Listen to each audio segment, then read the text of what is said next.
Dark bleatings, everyone. So last Saturday when I did an update on my Read What You Own challenge, I lied because I also had a little book haul from some stuff sent to me from a publisher and some other stuff from my favourite editor, Stephen Jones. I meant editor, I think I said editor for some reason. Anyway, so among the book haul, I got Phantasmagoria, the Hellraiser special edition from the special edition series, and I did say that I was going to finish the books that I'd listed on my Read What You Own challenge before I read anything new that was sent to me. But it kept looking at me and it was whispering.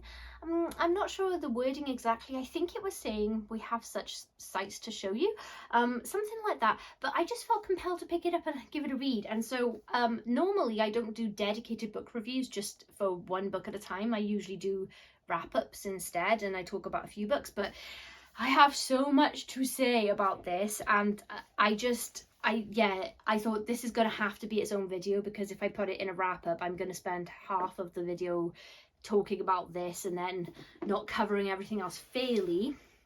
So I am going to put it down because it's pretty heavy. As you can see, it's pretty beefy. I mean, this is technically a magazine, but oh my god, it's enormous. It's, you know, it's over 300 pages of Hellraiser goodness. And the first thing I'm going to tell you about it is, I'm not going to, it's hard to spoil non-fiction, but I'm not going to go too much into detail about every single thing in here, but try and give you sort of an overview. And there's so much in this magazine, this edition, that I've had to, for review purposes, break it down into sections to go through.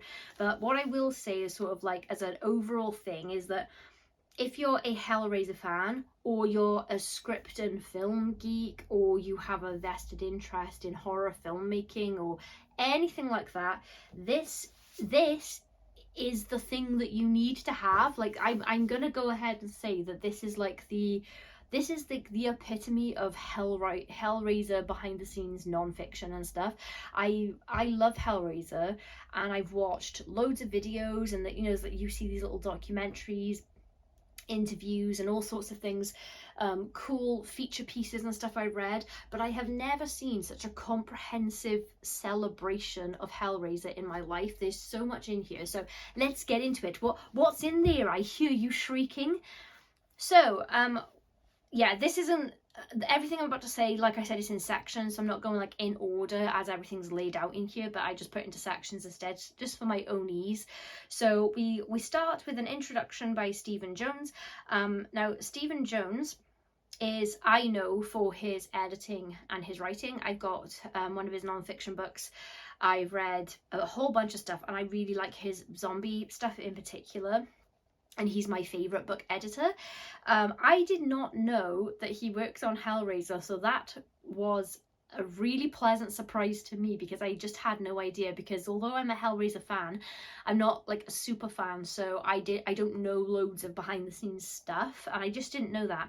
And in his introduction, he obviously talks a bit about Hellraiser and how he met Clive Barker, and he talks about a job that I didn't know existed that he had on Hellraiser. So it was just a really interesting introduction. And then we go on to an editorial by Trevor Kennedy, who this is for all intents and purposes like more like Trevor's intro into the issue in the special edition, and you know, his thoughts on Hellraiser and everything. And it's like a nice sort of like overview of Trevor's collective thoughts. So it's a really, really nice way to start off the issue. And I'll say, like, going forward, like, everyone involved in making this is obviously a massive Hellraiser fan, and it really felt like I was reading like a real labour of love and like fandom, which was really nice, because I love it. I love it when fans put together stuff like this. So okay, there are, so for section 1 of content, we've got something called the Hellraiser tapes, which they're basically these sort of like feature pieces. They're like sort of like biographical, like interview-ish, not like interview layout, but like they feel like conversations between the writer of the piece and the subject of the piece, and there are 10 of them. So they just give like a lot of information and like cool little bits that you might not have heard about each of the things. So firstly, we've got an intro to the Hellraiser tapes by Stephen Jones, again just telling us what to expect and everything. And then the first Hellraiser tape is on Clive Barker, so it's about his career up to and including his involvement in the production and directing Hellraiser. And obviously, if you're here watching this video, you're going to know that Clive Barker is a novelist and also directed Hellraiser, which was based on his short story. Was it short? Bloody hell, my brain is fritzing today. But the Hellbound Heart, anyways, it's based on the Hellbound Heart. And then the second Hellraiser tape is about Christopher Figg, who is the producer of Hellraiser. So that was, I very rarely read anything that's from a production angle. Specifically the producer angle, like when I say production, like that covers everything, but like from a producer angle, so that was really cool. And then the third Hellraiser tape is about Bob Keane, who's an SFX guy with a creature prosthetics crew, so obviously worked on it.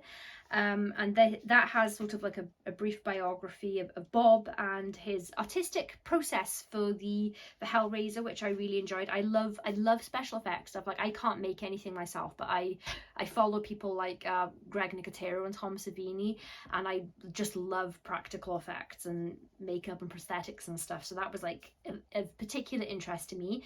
And then number 4, this is one of my favorite things in the entire issue. It was really unique. It was called Birth of Frank, and you know, in Hellraiser when Frank emerges, and he's like a skinless zombie. So I absolutely loved this section. We've got like details of the planning of Frank's emergence sequence, the puppeteering, and then like lots of detail about like special little like practical things that were done. And we've got the storyboard of it as well. So and on that note, if you're sort of a film and a script geek, that's one of the things that I really loved, is like seeing the storyboard, especially when you know how the end result looks. And there is other really cool sort of like film and script geek stuff in here that I'll tell you about a bit later. Number 5 was about Andrew Robinson, who plays Larry, so this is sort of like a piece on an actor. And then 6 and 7, we've got pieces about Claire Higgins, who plays Julia, and then we've got Ashley Lawrence, who plays Kirsty. Number 8 was about Kenneth Cranham, who plays Dr. Channard, I can't remember how you pronounce it, from Hellraiser 2. And then we've got pieces on number 9 is Anthony Hickox, a director of Hellraiser 3. And then number 10 is about Terry Farrell, and she played Joey on Hellraiser 3 as well. So all of those Hellraiser tapes were just really cool because they were written in such like a conversational style, but gave so much information and background about all of these different elements. And it's really fun to learn background about the people involved in the thing you like. And it's not just about the specific project of Hellraiser, but we get bits of their lives and careers outside of it as well. So I just really enjoyed those. Those were like really cool little like conversational biographical elements to the edition, and I loved them. And then for people who like interviews, we have straight up interviews as well, and they were really good. I was really impressed with the interviews. I'm somebody who conducts author interviews mostly in videos, and I like to think that they're fun to listen to and watch, but I know that I'm still quite an amateur, like on the interview front, and so I appreciate really good interviewing. And so we got like a few people conducted interviews. So first I'll tell you about Trevor Kennedy's interviews that he conducted. So he interviewed Tony Randall, who's the director for Hellraiser 2, and then I really enjoyed this interview because it was like Hellraiser 2 specific, like heavy as far as Trevor's questions went, but we got I don't know, Trevor asks really interesting questions that just aren't sort of like run-of-the-mill paint by numbers kind of interview questions. So there was a lot of like little details about that film that I I'd never heard before, and then also stuff about Tony's life and career before that as well, so that was really cool. He also conducted an amazing interview with Doug Bradley. This was one of my favourite pieces. So Doug Bradley, of course, famously plays Pinhead. And the Doug Bradley interview was massive, and he gave Doug so much space to talk. They're like, Doug's answers are like over a page long quite often, and if you're someone like me who loves to hear people talking about their craft and their input and their opinion on what they've made, you'll probably love this as much as me. I have actually seen Doug a few times in person at like horror conventions and things. I've never spoken to him, but I've heard him speak quite a lot, and so I was kind of like imagining how he would have said all this to Trevor. So it was a really, really excellent interview. And then he also interviewed Nicholas Vince, who played the Chatterer, and that was also really cool, full of details, because I don't know anything about that actor, nothing at all, and so that was like really cool to read. And yeah, talking about the wearing the prosthetics and all of the makeup and everything as well. I love hearing about stuff like that, so it was really, really fun. And then we've got interviews by Kelly Dunn, and her interview style I really loved, because everyone else's interview style is like, as you could picture it on a page, like a classic interview. I'll find some now, but you know what I mean. It's like a Q&A sort of format. So you'll have the question that someone has written, typed out, and then the answers. So these answers are enormous, so you might not be able to see, but see, we've got yeah, here we go, and here we go. But Kelly's style is more like the Hellraiser tapes, and more like conversational sounding, kind of like conversation buried in prose, and I really, really enjoyed her approach to that. They were really interesting to read because of her writing style. So she interviewed Christopher Young, who's a Hellraiser 2 composer.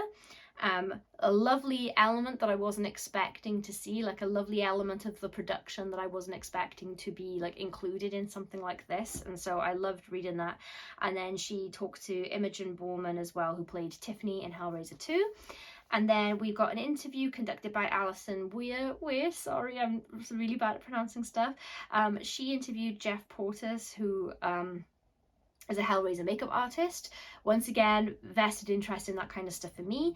And then Dean M. Drinkle interviewed Barbie Wilde, who played the Hell Priestess, and I really loved this interview because I didn't know anything about Barbie Wilde either, and she's a sort of classically trained mime, I think she said, and I don't think I've ever heard anything about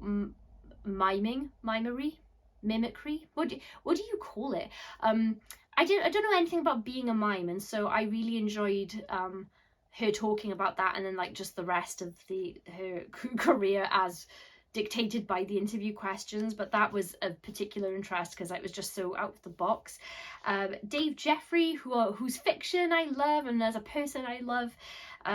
One of the only people involved in this I was pleasantly surprised to see, because I didn't know he was involved, but Dave is a friend, and he interviewed Simon Bradford, who played Butterball, and that was a really, really interesting one as well, because Butterball, the character, is very it's very very prosthetics heavy, costume heavy, and also unlike some of the other Cenobite characters, Butterball's, like the guy Simon wearing all of this was deprived of a lot of senses. He was very claustrophobic, like blocked in, so I really, really enjoyed hearing him talking about all of that. And then the last interviewer that I'm going to mention is John Gilbert, who interviewed Peter Atkins. This was another absolutely enormous interview. Oh, sorry, Peter Atkins is a screenwriter and an author, I think. Yeah, he's an author, and he directed the first 3 sequels, Hellraiser sequels. So this was a massive sort of like career encompassing interview, and it was really interesting. I love hearing from writers, all kinds of writers. And you might already know I mean I'm not a screenwriter, but I did study.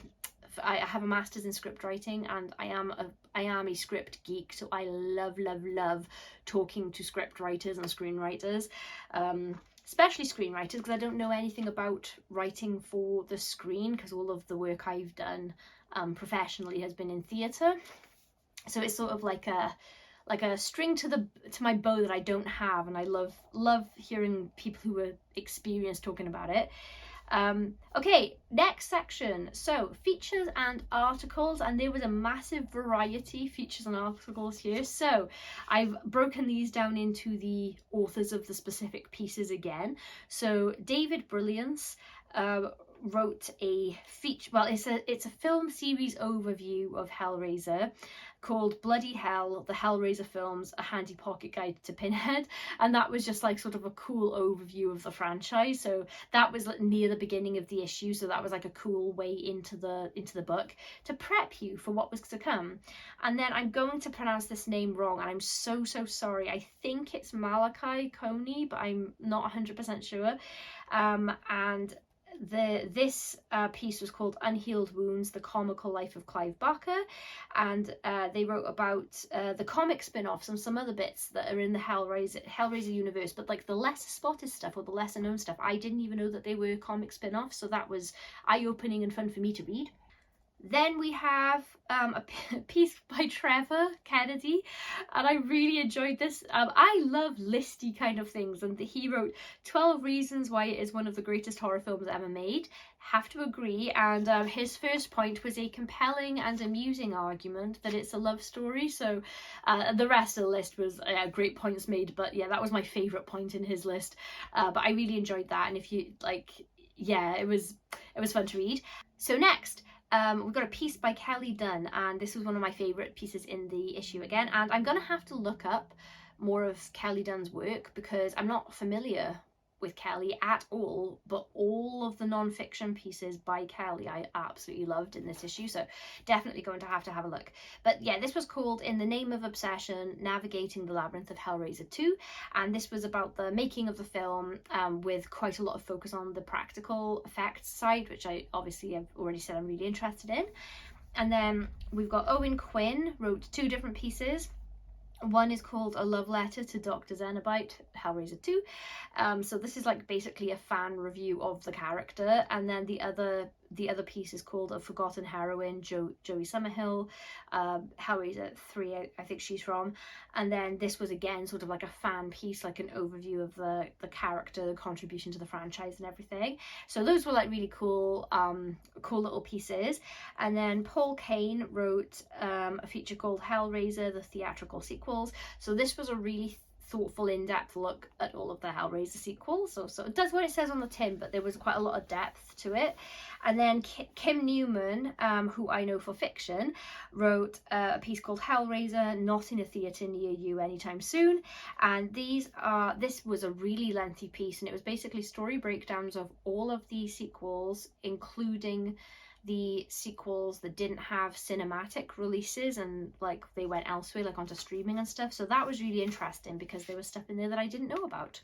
Now we're moving on to another section, film and script nerd stuff, I've called this. So this was some of my favourite content in the issue. So first of all, it is dotted with so many pieces of art of various types. So we've got art in there by Les Edwards. If you are a horror fiction fan, books, you probably know Les's work, even if you don't know it's by Les, if you're not somebody who keeps up with which artist is doing your book cover. But Les Edwards is basically horror royalty in terms of like cover artwork and art pieces. So it was really cool because I just didn't know that Les had any involvement with this either, and there's just loads of stuff in there. And then we've also got set and movie stills, pictures and photos from the films, like behind the scenes stuff and screenshots from the movies, posters and call sheets, which I never see call sheets and everything. So if you're a film geek, that's going to be of interest to you. We've also got, and this one I was super excited about, there's an exclusive script extract from Hellraiser Bloodline in there. It's from the original screenplay from Peter Atkins, and Peter Atkins himself gave this piece to the issue and wrote a couple of pages preceding it about the work. So my eyes were like wide open reading that. I was so interested. And then we also have an original story treatment for Hellraiser 5 Hellfire by Stephen Jones and Michael Marshall Smith, and if you're not a scripty person, you might not know what a story treatment is, but it's basically not like a script bible. It's not quite that in depth, but it's basically like an overview of the story, and so like needed elements and some technical stuff. And then towards the end of the issue, we've got a load of reviews, which I would put in the film and script note stuff, so lots of reviews of Hellraiser related things. And I'm not going to do a breakdown of each individual one, but I was not expecting to see fiction in here for some reason, because this is such an enormous, like, non-fiction-y issue.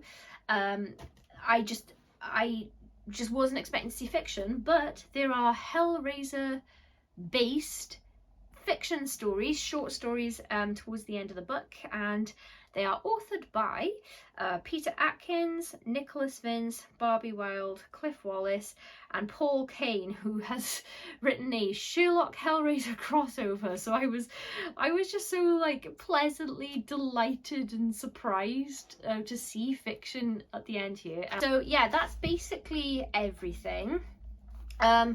What I'd like to say once again is that if you're a Hellraiser fan, or just somebody who enjoys like scripty film nerdy kind of stuff, then this is obviously going to be of particular interest. And if you're someone that collects like Hellraiser things, like, you have to have this.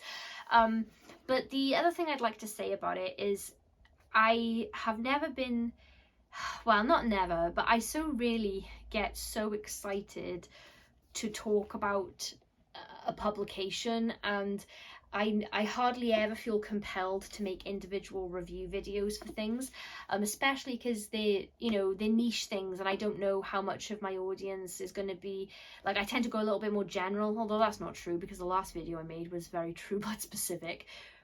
But anyway, what I'm trying to say is that it was a pleasure to get to read this and to review it, because like I said, it really feels like a huge labour of love by people who just really love Hellraiser and Clive Barker's work. And then we got to celebrate like multiple cast members, crew members, a composer, production, everything. I just love it. It's giving me such wholesome and for the love of horror and art kind of vibes. I try not to say vibes in that like that, but anyway, it's made me giddy. I'm really excited about it. I wholeheartedly recommend it to add to your collection if you're interested in anything that I've talked about here. Yeah, and I just think it's a really good time. I wish I could bring myself to promote my own work as enthusiastically as I promote other people's work. I just find it so cringe inducing when I'm trying to like get people to buy my own book. I don't know, this is the book I'm talking about if you haven't seen. It's called The End. It's a micro short story collection. It's full of apocalyptic tales. It's from Black Shuck Books, and you can get it on Amazon as well, and I'll just put some links in the description in case you're curious about that. You know, you don't have to read it. Don't have to read it, but if you do read it, I'd really appreciate it if you put a review on Amazon. Anyway, what was I saying?